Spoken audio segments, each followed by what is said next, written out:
Thanksgiving night in the Dawson house glowed with candlelight and smelled of roasted turkey cinnamon and pumpkin pie. But the warmth shattered in an instant when Joanna Dawson, seated at the head of the table like a queen, leaned forward and in a voice cold enough to silence the room, declared, "Not my daughter." Clara Dawson, only 20 years old, froze with the gravy boat still in her hand as every fork stopped midair and every cousin lowered their gaze, uncertain if they had heard correctly, until Joanna pushed back her chair slightly and repeated slower and harsher, "You are not my daughter!" And then her hand struck Clara's face with a sharp crack that echoed louder than the jazz music humming from the old radio. The room went still, relatives wide-eyed, yet motionless. The only sound the ticking of the clock on the wall, and Clara felt the sting burn across her cheek, while inside, something far worse broke apart the complete erasure of belonging. For years, she had endured cold words comparisons to Melissa, endless control, but never had her mother stripped away her identity in front of everyone. She turned toward her stepfather Richard, hoping for even the smallest gesture, but he only swirled the wine in his glass and lifted it to his lips, as though the humiliation unfolding before him was nothing more than background noise. Melissa, polished and elegant at 23, smirked into her glass and whispered just loud enough for Clara to hear, pathetic, a word meant to pierce deeper than the slap itself. Around the table, her cousins and uncles stared into their plates, cheeks flushed with discomfort, unwilling to meet her eyes. The shame pressed against Clara's chest until it was hard to breathe, and in that suffocating silence, she realized that her family had just allowed her to be erased without a single protest. Joanna's lips curved into satisfaction, her authority confirmed by the stillness of the room. No one moved to help Clara, no one even spoke her name, and after a beat of unbearable quiet, the clinking of forks resumed the scrape of knives against porcelain picked up as though nothing had happened, as though Clara had never been there at all. That return to normalcy, that deliberate pretending, cut deeper than the rejection itself, for it proved that in their eyes she truly was invisible. The tears threatened to rise, but Clara forced them back, her nails digging crescents into her palms, and she stood the legs of her chair screeching across the floor. All eyes flicked up, but quickly returned to plates, unwilling to confront her pain. Her duffel bag waited near the door half-packed, as if she had known somewhere deep inside that this night would come, and she slung it over her shoulder without a word. She looked one last time at her mother, who met her gaze with icy triumph, at Richard, who drank, and at Melissa, who tilted her head smugly, and she understood that no miracle defense would arrive. She opened the front door, and the cold night air struck her like truth. Snowflakes drifted into her hair as laughter began again behind her, the sound muffled by walls but piercing in its cruelty, for they had returned to their feast as though she were already gone. She walked down the porch steps, each crunch of snow beneath her boots, a declaration that she would not beg for a place at that table. The glow of the Dawson house dimmed behind her shadows moving across curtains, and she glimpsed Melissa leaning against Joanna in a show of solidarity, Richard pouring himself another glass. They were continuing the evening, continuing Thanksgiving, carving slices of turkey, sipping wine, while she was out in the cold, unacknowledged, unloved, unclaimed. Clara pulled her coat tighter around her body and marched toward the bus stop at the end of the street, the words, "Not my daughter," hammering inside her head. Every step was heavy with rejection, but beneath the ache, a new voice began whispering, faint but insistent, telling her to leave to survive, to find somewhere real. She reached the flickering lamppost, dropped her bag at her feet, and waited. Breath fogging in the freezing air, cheek throbbing from the slap. She refused to let tears fall where neighbors might see. She stared into the snow-filled darkness until headlights appeared. The bus groaned to a stop, the doors opening with a hiss, and the driver, an older man with eyes lined by years, gave her a quiet nod. She climbed aboard, dropped her fare into the box, and sat near the back, her bag clutched tight. As the heater coughed and the windows fogged, Clara pressed her forehead against the glass, watching the Dawson house shrink into the distance, lights glowing warm for everyone but her. Inside the bus, she finally allowed tears to roll down her face, silent proof of pain, but also of defiance, for she was still moving forward. She whispered to herself words she needed to believe, "I am more than this. I am not broken." The bus rumbled on through the storm, carrying her away from the family that had erased her and toward the one place where she hoped she might still belong. As the bus carried Clara away through the snowy night, her mind spiraled backward into the corridors of memory, unspooling the years that had led to this brutal Thanksgiving scene, and each recollection burned sharper than the slap itself, because the betrayal at the table had not come from nowhere. It was the final strike in a long line of small and large cruelties that had defined her childhood under Joanna's reign. Clara remembered being 7 years old, standing in the living room with a crayon drawing clutched proudly in her hand, a sketch of the family she had colored in bright tones herself between Joanna and Melissa, smiling with stick figure arms wide, and she had run to show her mother, who was arranging flowers on the mantel. Joanna had glanced at the paper lips tightening as if offended by the childish scrawl, and instead of praise, she had frowned and said, "Melissa's drawings are neater. You need to try harder." Then she had tossed the page onto the counter, where it slid to the floor and was trampled later that evening, and Clara had quietly learned that her efforts, no matter how bright, would never be enough.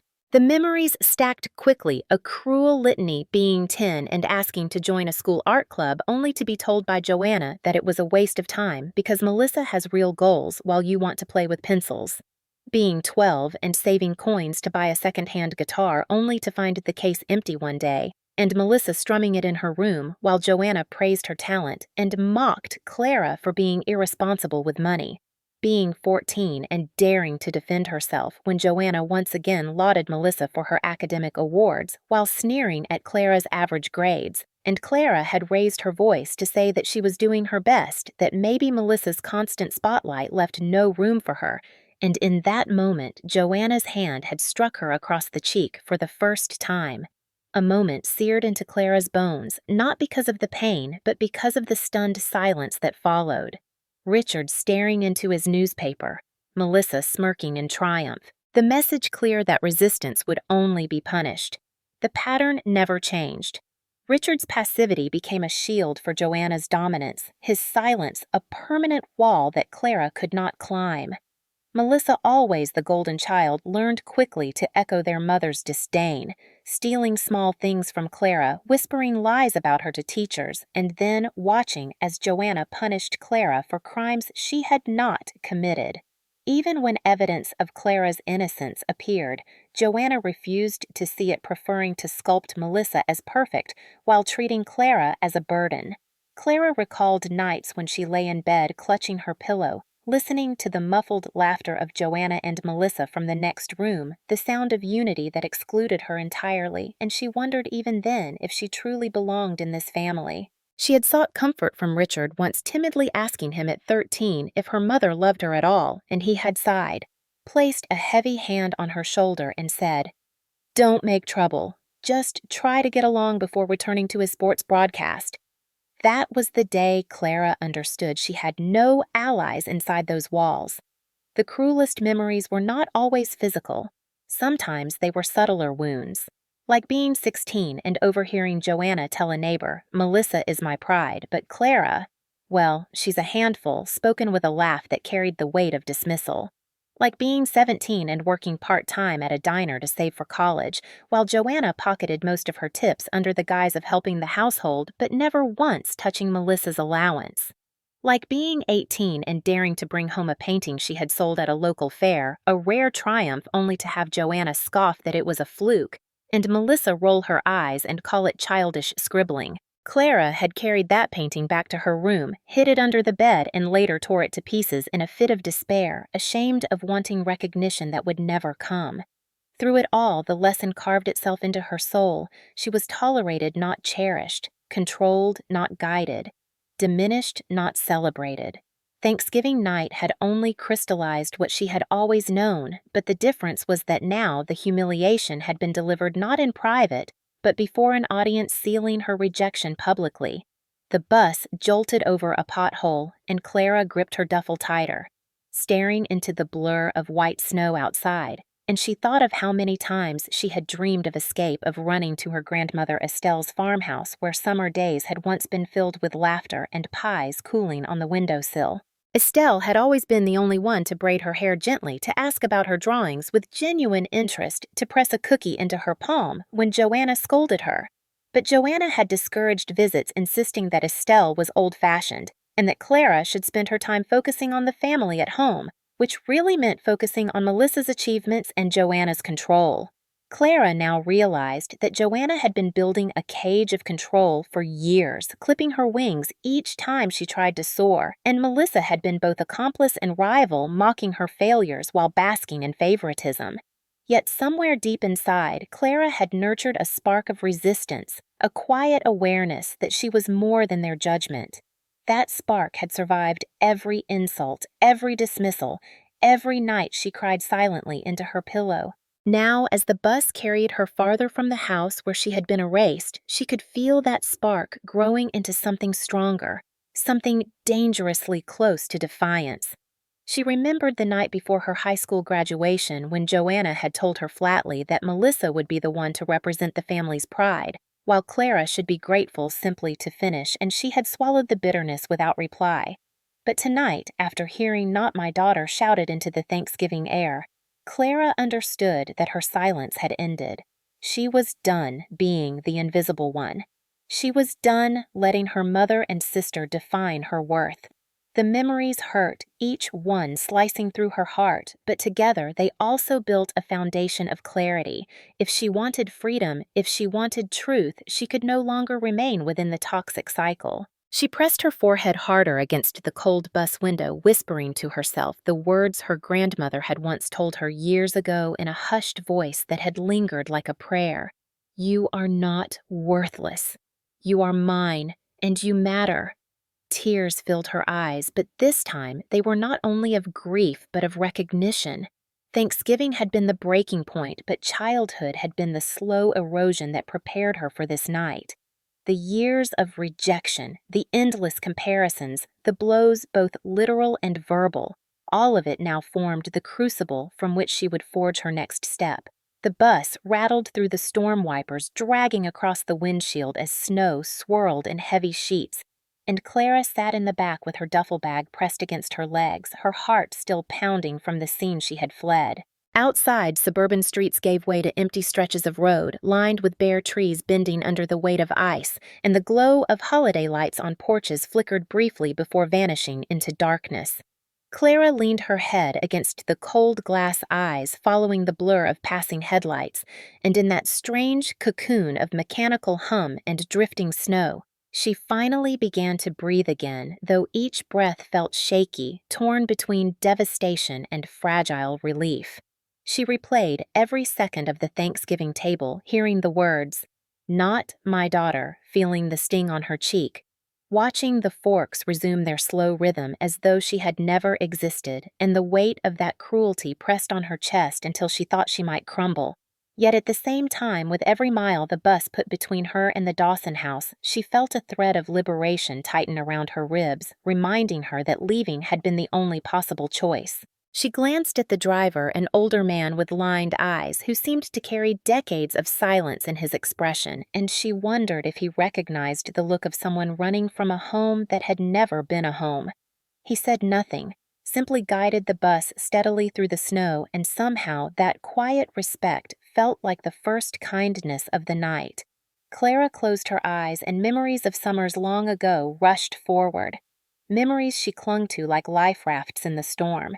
She saw herself as a child chasing fireflies on the lawn of her grandmother's farmhouse, felt again the texture of Estelle Carter's hands braiding her hair, smelled the sweet pies cooling on the windowsill, and heard the old woman's voice whispering that she was loved. That sanctuary had been her only proof of tenderness, and now, with nowhere else to turn, she knew instinctively she must go back there. The decision was not calculated. It was visceral, a need for shelter, for recognition for the arms that had once held her without condition.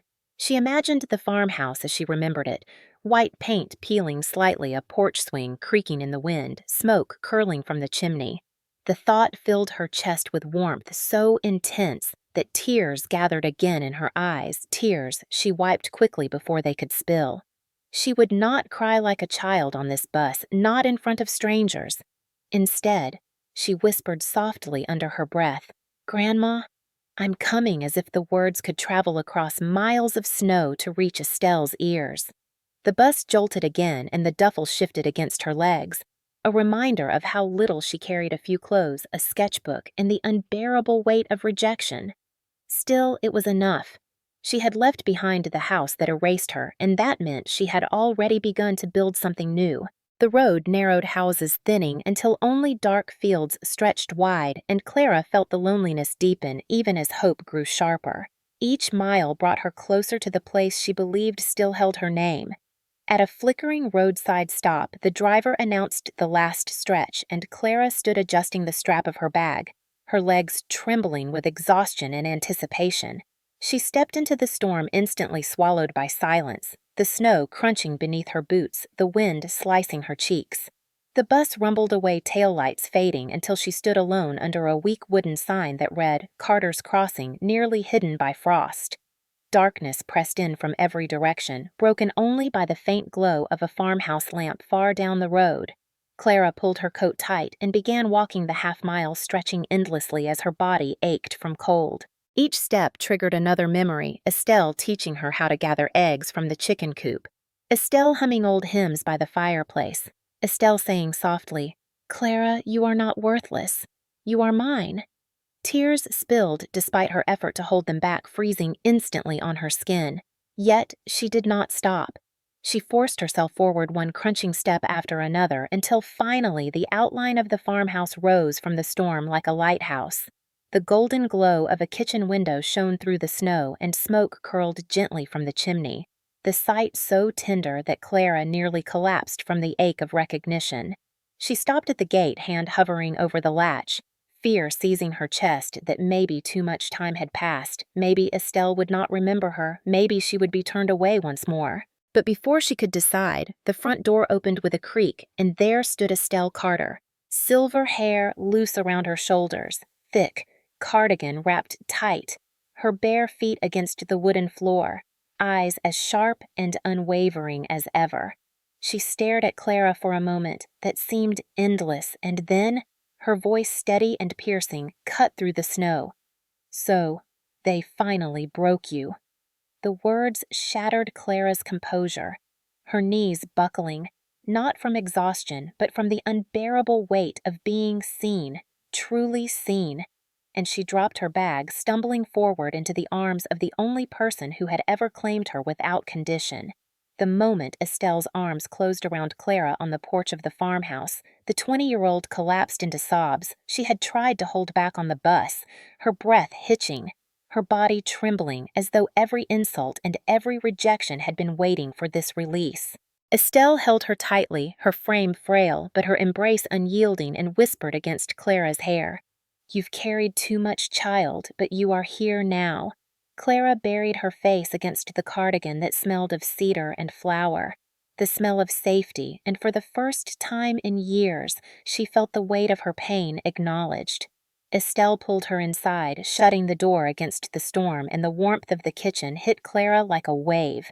The air carried the scent of honey and wood smoke, the old quilt draped over the sofa, the kettle beginning to hum on the stove, all of it so familiar that tears poured freely down Clara's cheeks.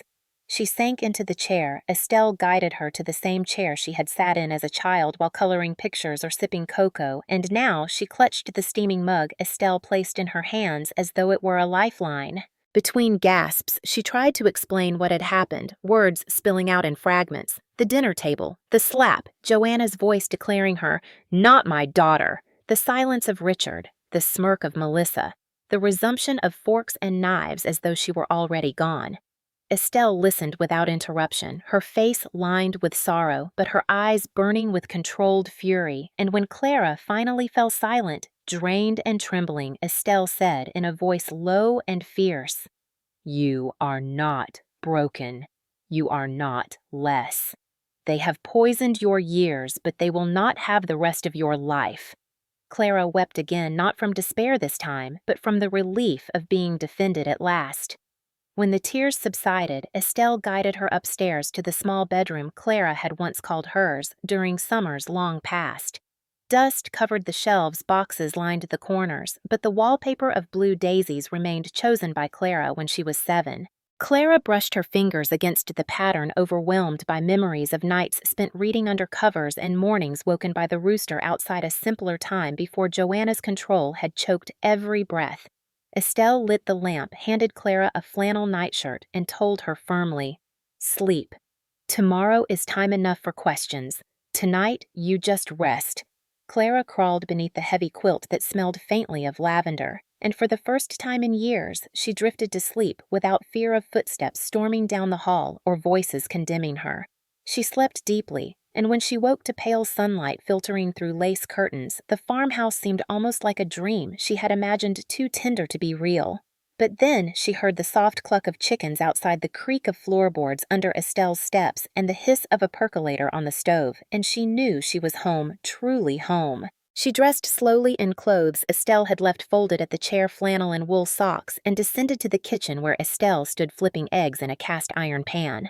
Estelle did not bombard her with questions, simply pointed toward the coffee and said, "Pour yourself a cup." Clara obeyed the smell of fresh coffee filling her lungs, and they ate in silence. That was not cold, but healing, a silence that allowed space for breath. After breakfast, Estelle pushed back her chair, fixed Clara with a direct gaze, and said, "There is something upstairs I think you should see." Her tone carried weight, and Clara's stomach tightened with both dread and anticipation. She followed Estelle up the narrow staircase that groaned with each step down the hallway to a door she had not opened since childhood. Estelle unlocked it and gestured inside. It was filled with boxes stacked high, dust motes swirling in the slant of light from a small window. But on a shelf near the bed sat a wooden box with brass hinges, its surface scarred with time. Clara approached slowly, drawn by something she could not name. She lifted the lid and inside found photographs yellowed at the edges, a faded birth certificate with handwriting that looked unfamiliar, and a ribbon tied around a bundle of letters. Her hands shook as she pulled one photo free, an image of herself as an infant in someone's arms, but the woman holding her was not Joanna. The features were softer, the smile brighter, and the eyes mirrored Clara's own. She froze, throat tightening, and turned toward Estelle, who stood in the doorway, her expression unreadable. "Who is this?" Clara whispered. Estelle stepped closer, laid a hand on Clara's shoulder, and said quietly, "There are truths you have not been told, and perhaps it is time you know them, but I will not force you if you are not ready." Clara's chest pounded, the world spinning, and she clutched the photograph tighter. "Tell me," she said, her voice hoarse. Estelle hesitated, then sighed as though releasing years of withheld words. "That box holds pieces of a story your mother never wanted you to have. But know this, child, what you find may hurt as much as it heals." Clara sat on the edge of the bed, letters trembling in her hands, her mind racing. For years, she had felt something wrong, something missing, as though Joanna's disdain was rooted in more than disappointment. Now, staring at the face of a woman who looked like her but not like Joanna, she felt terror coil in her stomach. Estelle watched her carefully, then added, "Rest first. When you are ready, we will go through it together." Clara nodded faintly, though inside she felt anything but steady. The photograph of the unknown woman burned in her grip, and the faint handwriting on the birth certificate seemed to whisper secrets she had never imagined. She carried the box back to her room, set it on the desk, and sat staring at it for hours, fear and longing battling inside her. The farmhouse creaked softly around her, the snow melted outside into glittering icicles, and Clara felt the walls holding decades of memory. She traced the outlines of the photo again and again, the baby in the image unmistakably herself, the woman's eyes unmistakably her own. She whispered to the silent room, "If you are real, if you were mine, why did no one tell me?" The unanswered question hovered heavy, and she knew the path she had started on Thanksgiving night was leading deeper into darkness before it would ever lead to light. That evening, as dusk settled, Clara carried the box downstairs. Estelle sat knitting by the fire, humming an old hymn, and Clara placed the photo in her lap without a word. Estelle looked at it, sighed deeply, and said softly, "Her name was Meredith." Clara's heart lurched at the name foreign yet familiar, and she knew without doubt that the next day would bring revelations she was both desperate and terrified to hear. The fire crackled softly in the hearth as Clara sat rigid on the edge of the sofa, the photograph of the unknown woman still burning in her mind, and Estelle, her grandmother, folded her knitting slowly, setting it aside as if preparing herself to carry a burden long deferred. Clara's voice trembled as she asked, "Who is Meredith?" and Estelle's eyes closed for a long moment before she answered, her voice low, steady, but laced with grief. "She was my younger daughter, Joanna's sister, and she was your mother." The words sliced through Clara's chest, leaving her breathless, her thoughts shattering into fragments. For 20 years, she had believed, despite cruelty and disdain, that Joanna was her mother. Now, in one sentence, Estelle had undone her entire sense of self. Clara shook her head, whispering, "No, no, that can't be true. She told me I was hers." Estelle reached for Clara's hand, gripping it with surprising strength. "She told the world many things that were not true. Meredith gave birth to you.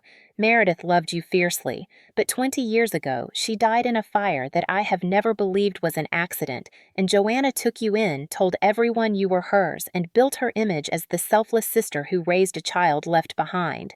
She lied to you and to everyone else, and she has kept that lie locked down with every ounce of control she wields." Clara felt her stomach twist violently, nausea rising as the room spun. She stared at the flames leaping in the fireplace, trying to anchor herself. Memories of Joanna's constant coldness, her refusal to claim her, her public rejection on Thanksgiving all suddenly took on a cruel new shape. It had not just been disappointment in a daughter. It had been resentment of a niece forced into her house, a living reminder of a sister she wanted erased. Clara buried her face in her hands, sobs tearing from her throat, and Estelle wrapped her arms around her, rocking her as she whispered, "You were never unwanted by Meredith. She adored you.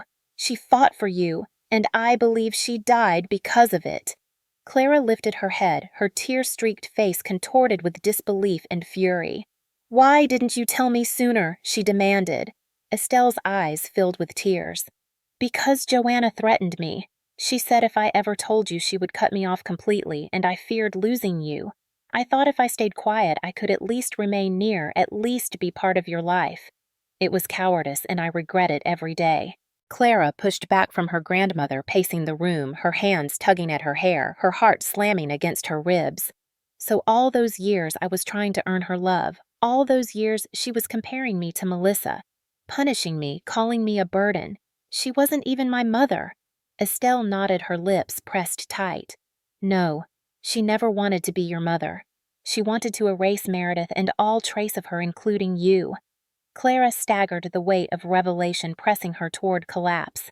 She dropped into the chair again, clutching the arms as though to anchor herself. In her mind, fragments of memory surfaced, Joanna never once saying "I love you," never once showing pride, always looking at her with something closer to contempt. The missing tenderness now made sense. Clara whispered, "Then who was Meredith?" "What was she like?" Estelle smiled faintly through tears. "She was light. She was kind, creative, gentle, but fierce when it mattered. She loved to paint, just like you. She sang while she cooked. She was fire and softness all at once. When she found out she was pregnant with you, Joanna raged at her, called her reckless, said she was throwing away her future. But Meredith did not care. She wanted you. She planned to raise you on her own. She loved you before you were even born." Clara clutched the photo again, staring at the face of the woman who looked so much like her. She felt grief swell like a tidal wave. Grief for a mother she had never known, but whose absence had defined her life. Estelle rose slowly and crossed to a cupboard, pulling out a small, leather-bound journal tied with a ribbon. She placed it in Clara's lap. "This was Meredith's. I kept it safe. Read it and you will know her." Clara untied the ribbon with shaking hands, opened the journal, and the handwriting leapt from the page, strong looping letters deeply personal. She read an entry aloud, voice breaking. April 17th. "Clara said the word mama today. I cried for an hour afterward. She's mine. All mine. Even Joanna can't take that from me." Tears spilled freely, blurring the ink as Clara turned page after page. entries about her first steps, her laughter, her drawings. Then the tone shifted. May 2nd. Joanna came by unannounced again. She keeps talking about taking Clara for weekends. I told her no. She smiled, but it didn't reach her eyes. Something's off. I don't trust her. Clara flipped further heart-pounding. October 9th. I heard something outside last night. Clara was asleep. I didn't turn on the lights. I don't know why, but I'm scared. If anything happens to me, if something goes wrong, promise me someone will tell her I loved her more than anything. The next lines were scratched out violently, ink smeared like storm clouds. Clara's chest heaved. She looked up at Estelle, horror widening her eyes. She knew. She knew something was coming. Estelle's face tightened. Yes. Meredith feared Joanna. And weeks later, her apartment caught fire. The official report said faulty wiring, but I never believed it. Meredith was careful. She never left the stove on, never smoked, never left candles unattended. The fire was too sudden, too complete, and Joanna was there that night. A neighbor saw her leaving shaken, but she denied it. Then she emerged as the savior, the sister who stepped in to raise you. People praised her. She built her reputation on that lie. Clara's body shook with rage. All this time, she made me believe I was hers, but I was never hers. She stole me. She stole my mother from me. She rose, pacing furiously, fists clenched. We can't let her keep this buried. There has to be proof. There has to be a way to show the world who Meredith was and what Joanna did. Estelle nodded slowly, her face grim. I have kept what little evidence I could. Old reports, photographs, clippings. But it may not be enough. Still, I will help you. It is time. Clara collapsed back into the chair, clutching the journal to her chest as though it were Meredith herself. Sobs racked her body, but within the grief burned a new flame of fury and purpose. She whispered through tears, I'll find the truth, Mama. I'll make them hear you. The farmhouse seemed to hum with her vow, the walls that had held silence now echoing with determination. Just then, the phone on the wall rang, startling them both. Estelle answered, listened briefly, then handed it to Clara. It's Melissa, she said tightly. Clara pressed it to her ear, her sister's voice dripping disdain. So you ran to Grandma, did you, pathetic? Do you think hiding there will save you?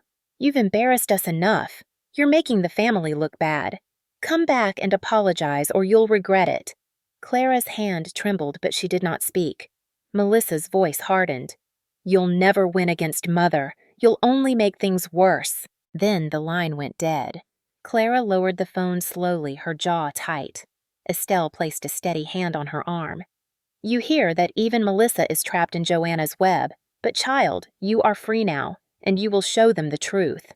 Clara stared at the photograph of Meredith on the table, her own eyes reflected back. She felt her heart fracture and mend at once.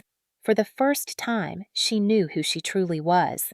Not Joanna's burden, Meredith's daughter, and she vowed silently that Joanna's empire of lies would crumble. The farmhouse felt heavier after Melissa's phone call, her cruel words echoing in Clara's ear long after the line went dead.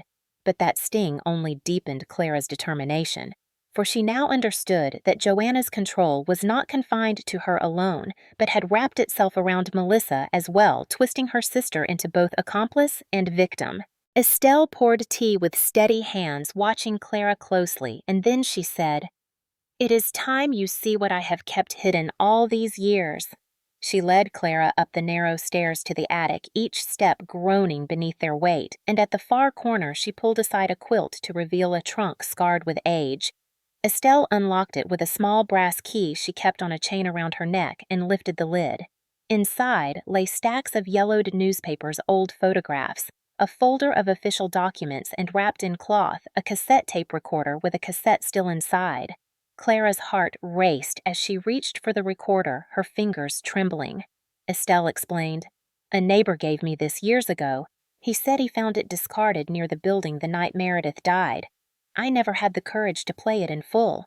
I feared what it might contain. Clara pressed the play button, the tape hissed, and then came Joanna's unmistakable voice, sharp and cold. Meredith chose wrong. Don't pin this on me. I only cleaned up what she started. Richard's voice followed lower but distinct, saying, "It's done then. No one will question it." Clara's stomach twisted, bile rising in her throat, and she nearly dropped the recorder. Estelle's face paled, tears filling her eyes, but she placed a hand over Clara's shaking one and whispered, "You see now. I always suspected. Now we have their voices." Clara stopped the tape, her breath ragged. The farmhouse attic seemed to close in shadows, pressing against her. "This is proof," she whispered. "This is enough to show the world." Estelle shook her head gently. "It is a start, but Joanna's reach is long. She has money influence allies. We will need more." Clara nodded, wiping her face, and reached into the trunk for the documents. Inside, she found the official fire report pages brittle with neat handwriting in the margins. Not an accident. She held it up, eyes narrowing. "Who wrote this?" Estelle frowned. "I don't know. Perhaps the firefighter who first responded. He left town years ago, but there may be others who remember." Clara's mind raced a plan forming even as fear gnawed at her edges. She could not do this alone. She needed allies, witnesses, anyone willing to speak truth. Estelle must have read her thoughts because she said, "We should speak to Grace Miller. She lived near Meredith's building back then. She saw things. She always doubted the fire story." Clara agreed, and the next afternoon they walked together down the snow-covered lane to Grace's small house, a weathered place with ivy climbing its sides. Grace, a woman in her 60s with sharp eyes softened by kindness, welcomed them and brewed coffee and listened as Clara haltingly explained who she was and what they had found. Grace's lips tightened as she nodded. "I knew it. I always knew Joanna had a hand in it. That night I saw her leaving the building, her coat smelling of smoke. When the fire trucks arrived, she was already home pretending to be shocked. I told the police, but they dismissed me, said I was mistaken. Joanna had already spun her story about being the savior who took in her sister's child." Clara's hands clenched on the mug. "Would you be willing to say that again on record?" Grace hesitated, glancing toward the window as though expecting Joanna's shadow, then nodded firmly. "For Meredith, yes. And for you." Clara felt hope surge through her veins. They were no longer voiceless. They had witnesses. As they left Grace's house, snow crunching beneath their boots, Clara felt the weight of possibility pressing on her chest. Yet that night, lying awake in the farmhouse, she received a message on her phone from an unknown number. "Stop digging. You'll regret it." She recognized the style, the clipped sentences Joanna always used, but she also recognized something else, Melissa's voice hidden between the lines. She could almost hear her sister's hesitant tone in the warning. It was as though Melissa was bound to obey Joanna, but could not help leaving a trace of care for Clara. Clara showed the message to Estelle, who pursed her lips. "Melissa is wavering. She knows the truth is dangerous. But child, be careful. Joanna will not hesitate to silence you." Clara nodded grimly. The fear was real, but the evidence in her hands gave her strength. Over the following days, she and Estelle combed through every box in the attic, gathering anything that could link Joanna to Meredith's death. They found letters from Meredith describing escalating harassment neighbors, recalling arguments and photographs that placed Joanna at the building the night of the fire. Each piece added weight to their case. But Clara knew they needed more than memories and scraps. They needed legitimacy. They needed someone who could stand up against Joanna's influence and deliver the story to the world. That was when Estelle mentioned Vanessa Cruz, an investigative journalist who had once helped a neighbor expose corruption when the police refused to listen. Clara agreed immediately.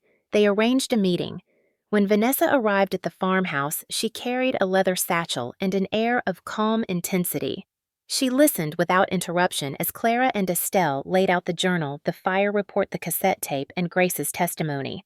Her face remained composed, but her eyes darkened with every revelation. When they finished, Vanessa leaned back and exhaled. "This is big. Very big.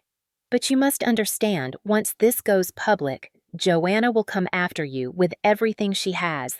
She will try to discredit you, smear you, isolate you. Are you prepared for that?" Clara hesitated only a moment before nodding. "I have lived my whole life under her shadow. I am ready to fight back." Vanessa nodded slowly. "Then we will do this carefully. We will build an airtight case. The tape is strong, but it will need verification. The reports, The witnesses, the journal, all of it together paints a picture that cannot be ignored. But timing will be key. Joanna is hosting her annual charity gala in 2 weeks. That will be the stage to confront her with the press already present. If we prepare properly, we can reveal everything there. Clara's heart pounded at the thought of standing before Joanna again this time, not as a silenced child, but as an accuser armed with truth. Fear and determination warred inside her, but she knew this was the path she could not turn from. That night, as snow fell gently outside the farmhouse windows, Clara sat at the desk in her room, the cassette recorder before her Meredith's journal open, and she whispered, "I will not let you be forgotten, Mama. I will not let her win." The tape hissed softly in the silence. Meredith's voice absent, but her presence alive in ink and memory, and Clara felt the weight of generations resting on her shoulders. She was terrified, but she was ready. The farmhouse became a war room in the days that followed, every surface covered with copies of Meredith's journal entries. The brittle fire reports, Grace's written testimony, and the cassette tape now carefully duplicated to guard against loss. Clara felt both overwhelmed and steadied by the evidence arrayed before her, the weight of truth both crushing and empowering.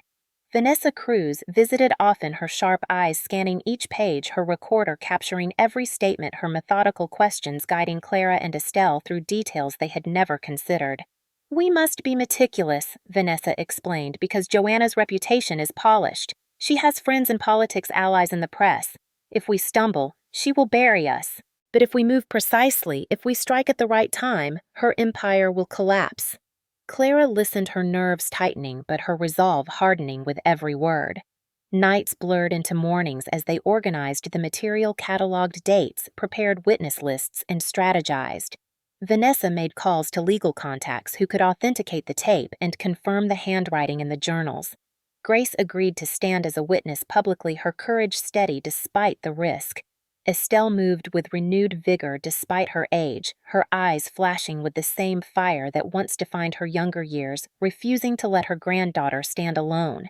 And Clara herself, once silenced and invisible, now became the voice at the center, recounting memories, articulating patterns, speaking truths she had once swallowed. Yet as the gala approached, fear crept in at night when the farmhouse grew quiet. Clara would sit at her window, staring at the snow-covered fields, her chest tight with dread at the thought of facing Joanna again in a room full of power and cameras. She would remember the slap, the laughter resuming as if she had vanished, and she would tremble. But then she would place her hand on Meredith's journal and whisper, "I will not run again." One evening, Vanessa arrived with a draft of the plan. The gala would be held at the city's grandest hotel ballroom, attended by donors, officials, and media. Joanna would be the star, presenting herself as the philanthropic matriarch. Vanessa would attend with press credentials, carrying the verified recordings and documents. Clara and Estelle would enter as guests, their presence unexpected, their very appearance a disruption. The goal was not for Clara to storm the stage, but for Vanessa to time the release of the evidence so that Joanna's mask would shatter under the gaze of those she sought most to impress. "You must be ready," Vanessa said, "because she will attack you personally. She will call you a liar, ungrateful, unstable. But the proof will speak louder. All you need to do is stand tall." Clara swallowed hard, nodding. She spent hours practicing what she might say if confronted, stumbling over words, her voice cracking, until Estelle placed her hands on Clara's shoulders and said, "Child, do not rehearse to please them. Speak from your truth. That is enough." Still, Clara wrote notes late into the night, phrases she hoped would carry her resolve. Meanwhile, messages continued to arrive on her phone, some anonymous, some clearly Melissa's voice hidden in clipped warnings. "She knows. Stop before it is too late." At first, Clara burned with anger, convinced Melissa was mocking her, but over time she heard something else. A hesitation, a threat of fear that hinted her sister was unraveling under Joanna's control. One evening, Clara whispered to Estelle, "Melissa isn't gone. She's scared. Maybe one day she will see the truth." Estelle nodded but cautioned, "Do not rely on her. Focus on what you must do." As the days dwindled, Clara's anticipation grew into something sharper, a steel thread of defiance. She no longer felt like the silenced girl at the Thanksgiving table. She felt like Meredith's daughter, carrying her mother's voice into a world that had forgotten her. On the night before the gala, Vanessa returned with final confirmations. The tape had been authenticated, the fire report verified the journal recognized as Meredith's. "We are ready," she said simply. Clara dressed that evening in the navy suit Estelle had kept from her late husband's belongings, the fabric slightly loose but dignified. Estelle gifted her a silver brooch shaped like an eagle, fastening it to her lapel with trembling hands. For strength, she said, tears bright in her eyes. Clara hugged her tightly, her chest swelling with gratitude and love. The farmhouse hummed with silence as the storm outside calmed, as though the world itself held breath for what was to come. Clara lay awake, staring at the ceiling, fear gnawing at her, but resolve rising stronger, and when dawn broke, painting the snowfields gold, she whispered into the quiet, "Tomorrow we end her silence." The hotel ballroom glittered with chandeliers and golden drapery, the air heavy with perfumed champagne, and the murmur of wealth gathered in one place. And for a moment, as Clara stepped through the wide doors on Estelle's arm, she felt like she had entered a different world, a world she had once been taught to admire, but had never belonged to. Guests in gowns and tuxedos turned to stare some, recognizing Estelle Carter from community work, others whispering at the sight of Clara Dawson, the daughter Joanna had never praised and now seemed to have appeared like a ghost from the shadows. The music from the string quartet faltered slightly before resuming, and Joanna herself, radiant in a crimson gown, stood near the stage greeting donors with the polished ease of a practiced queen. Richard hovered nearby, shaking hands, his smile a thin mask that never touched his eyes.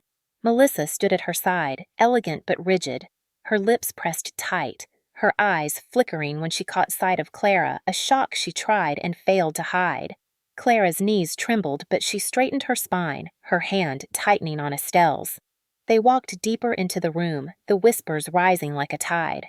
Joanna's gaze fell upon them, froze for a fraction of a second, then her lips curved into a smile, too sharp, too controlled, and she excused herself from her cluster of admirers with a practiced laugh. "Clara!" she said smoothly as she approached her, voice pitched for those around to hear how unexpected. Her hand brushed Clara's arm in a gesture meant to appear warm, but her nails pressed with hidden malice. "Excuse me, everyone. I need a private word with my daughter." The word daughter dripped with poison. She ushered Clara and Estelle into a side corridor lined with portraits of donors, and once the crowd was out of earshot, her mask fell. "What do you think you are doing?" Joanna hissed, her eyes flashing. "This is my night. You will not ruin it." Clara lifted her chin, heart pounding, but voice steady. "I am not your daughter. I know the truth. I know who my mother was." Joanna blinked, then recovered with a cruel laugh. "You ungrateful little girl. I gave you everything. I saved you from Meredith's mistakes. You should be thanking me." Estelle stepped forward, her voice sharp as a blade. "You destroyed Meredith. You tried to erase her, but tonight the world will hear her voice again." Joanna's skin blanched, her breath shallow, and she snapped, "No one will believe you. You are nothing but a bitter child and a senile old woman." Clara reached into her bag and pulled out a folder, holding it steady. "They won't have to believe us. They will hear you." At that moment, Vanessa Cruz appeared at the end of the corridor, her press badge gleaming, her phone already recording. She nodded once to Clara before stepping back toward the ballroom.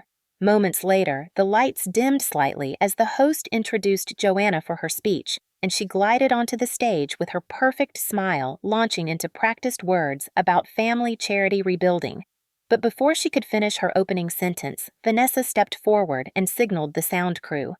A hiss filled the speakers, followed by Joanna's own voice from the cassette. Sharp and merciless, Meredith chose wrong.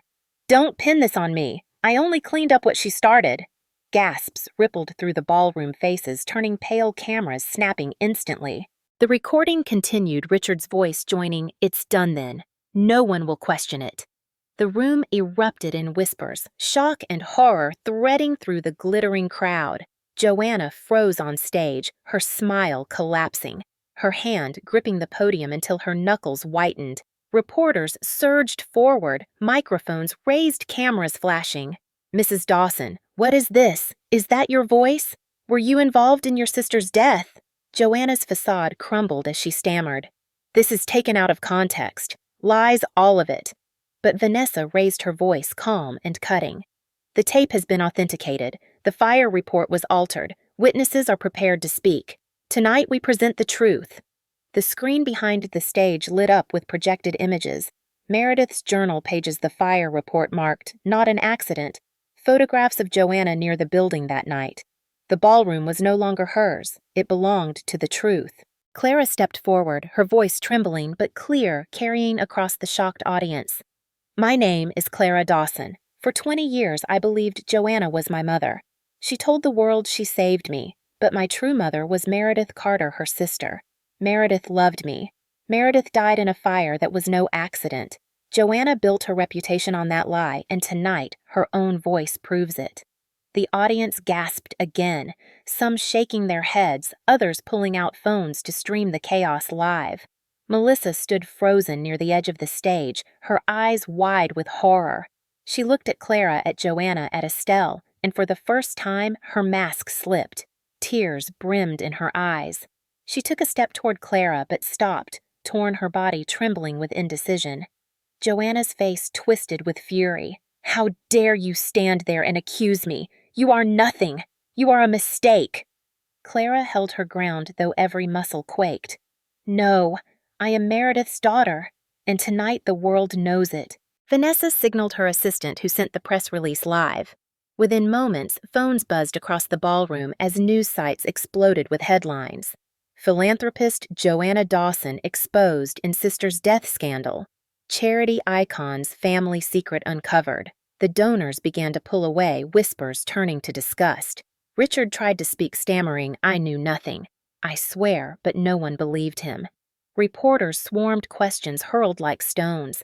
Joanna's polished empire cracked in real time, the chandeliers above casting harsh light on her crumbling facade. Estelle placed a steady hand on Clara's back and whispered, "It's done, child." The silence is broken. Clara nodded, tears spilling down her face, not from despair, but from the release of years of pain. The ballroom no longer felt like an enemy's domain. It felt like a battlefield where truth had finally won. Joanna stumbled from the stage guards, trying to shield her from the press, but the damage was irreversible.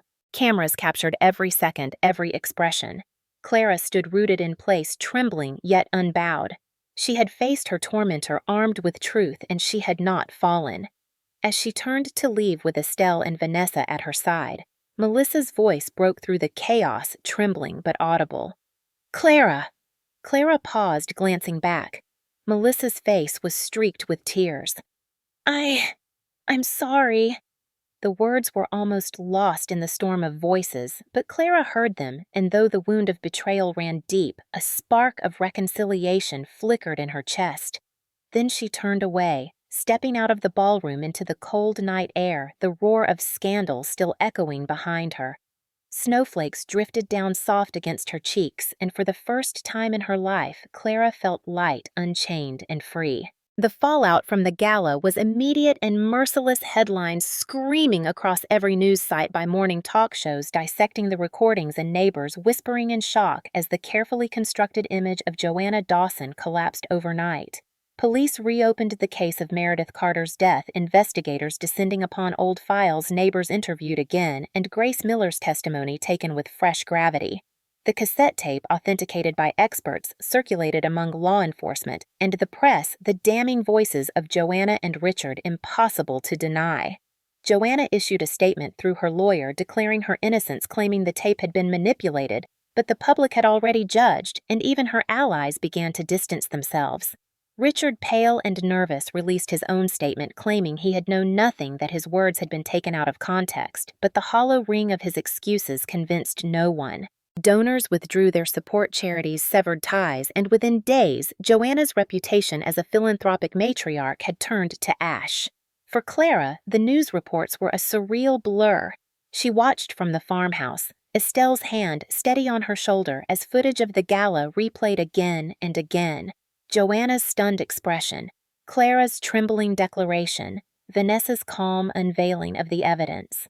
The world now knew what Clara had always felt, that Joanna's love was a lie, her identity stolen, her mother erased.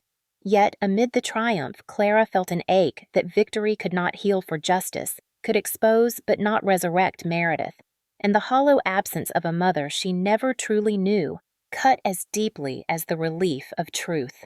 In the days that followed, Melissa appeared at the farmhouse. She stood on the porch in the snow, her designer coat wrapped tightly, her eyes red-rimmed. Clara opened the door warily, her chest taut with years of betrayal, but Melissa's voice cracked as she said I was wrong. I believed her too long. I wanted her approval so badly I let her poison me against you. I see it now. I'm sorry. Clara's breath caught fury and longing colliding, and for a long moment she said nothing. Estelle appeared behind her arms, folded gaze sharp, but Clara finally stepped aside. Melissa entered slowly as though the farmhouse itself might reject her. They sat at the kitchen table, silence heavy between them until Melissa whispered, "She always told me you were trouble. She made me feel special by making you the scapegoat. I thought if I agreed she would keep loving me. But I see now she never loved either of us. She only loved control." Clara's eyes filled with tears, her voice raw. "You watched her destroy me. You mocked me. You stood with her when I needed you most." Melissa wept openly, reaching across the table. "I know. I hate myself for it. But I want to change. I can't undo the past, but I don't want to be her shadow anymore. Please let me stand with you now." Clara hesitated, her heart torn. Trust could not be rebuilt in a moment, but something in Melissa's trembling voice told her the remorse was real. Slowly, she placed her hand in Melissa's not as forgiveness, but as the fragile start of something new. Estelle's eyes softened, though her expression remained guarded. "It will take time," she said firmly. "But perhaps truth can heal even between sisters." Meanwhile, law enforcement pressed forward.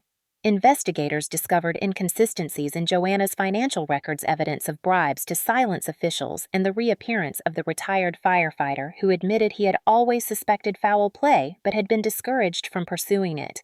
The narrative tightened around Joanna and Richard, leaving them with fewer places to hide. Public pressure mounted and protests erupted outside their gated home. One morning, Clara woke to the news that Richard had resigned from his community positions claiming stress, and Joanna had been subpoenaed to testify. Clara sat at the kitchen table staring at the screen, a storm of emotions inside, her satisfaction, vindication, but also sorrow at the collapse of a woman who had raised her, even if through cruelty. She whispered to herself, "This is justice, but it still hurts." Estelle placed a firm hand on hers. "Justice is not meant to erase pain. It is meant to end the silence." Clara nodded, tears spilling. Days later, she walked with Vanessa to the courthouse, reporters swarming outside, cameras flashing. Clara spoke briefly, her voice strong despite trembling. "This is not just about me. This is about Meredith Carter, my mother, whose life was stolen and whose memory was buried. Today, the truth is no longer hidden. That is what matters." The crowd erupted in questions, but Clara pushed through with Estelle and Vanessa at her side, Melissa trailing behind, tentative but present. Inside the courtroom, Joanna sat rigid. Her once flawless image shattered, her eyes darting nervously. When Clara met her gaze across the room, she no longer saw the untouchable queen of her childhood. She saw a woman stripped of power, cornered by the truth she had tried to bury. The proceedings would take time, months perhaps, but already the consequences had begun. Clara knew there would be no easy closure, but the silence had been broken, and for the first time, she felt the possibility of peace. That night, back at the farmhouse, she stood by the fire with Estelle and Melissa, the cassette tape resting on the mantel like a relic. She whispered, "We did it, Mama. They can't erase you anymore." Her voice cracked, but her resolve did not. Spring arrived early that year, the snow melting into soft streams that laced through the fields surrounding Estelle's farmhouse, and Clara felt for the first time that the air itself carried promise rather than dread. The farmhouse had transformed in the months since the gala, no longer just a refuge for her, but a place of purpose. Together with Estelle, she began converting the old barn into a shelter for women escaping abuse, hammering new boards into place, scrubbing away dust, hanging curtains to soften the light. Melissa, once Joanna's echo, now appeared regularly, sleeves rolled up, paint in her hair. her expression a mixture of guilt and determination as she tried to prove through action what apologies alone could not. Clara watched her cautiously, the wounds between them still raw, but with every wall painted and every bed assembled, she began to believe that maybe reconciliation was possible. On the day they hung a framed photograph of Meredith in the entryway, Clara stood before it with tears streaming freely. Beneath the photo, she placed a plaque that read, "She lived. She loved. She mattered." Estelle, her eyes shimmering, whispered, "Now she will never be forgotten." For Clara, those words carried more weight than any courtroom victory. Justice had been served in public, Joanna and Richard stripped of influence investigations continuing, but this was the deeper justice restoring Meredith's place in the world and refusing to let her story vanish. Clara spent hours writing in the evening's pen, scratching against paper as she began drafting her memoir not as a chronicle of pain, but as a beacon for others. She wrote of her childhood under Joanna's control, the slap that shattered Thanksgiving, the bus ride through snow, the embrace of Estelle, the discovery of the journal, the cassette tape that carried voices from the past. She wrote of fear and defiance of the gala that turned Joanna's empire to rubble, and of the fragile healing that followed. Estelle read the drafts aloud sometimes, her voice steady, even when tears rolled down her cheeks, and she would say, "This will help others find their strength." Clara knew then that her words were no longer just her own, they were Meredith's voice carried forward. Melissa eventually sat with Clara one evening in the barn tools scattered around them and admitted, "I can't undo what I did. I can't erase how I mocked you, how I stood by her. But I want to spend the rest of my life proving I am not her shadow." Clara looked at her sister, the sister who had once been her tormentor, and after a long silence she said softly, "Then prove it not to me, but to yourself. Show that you can be more than her control."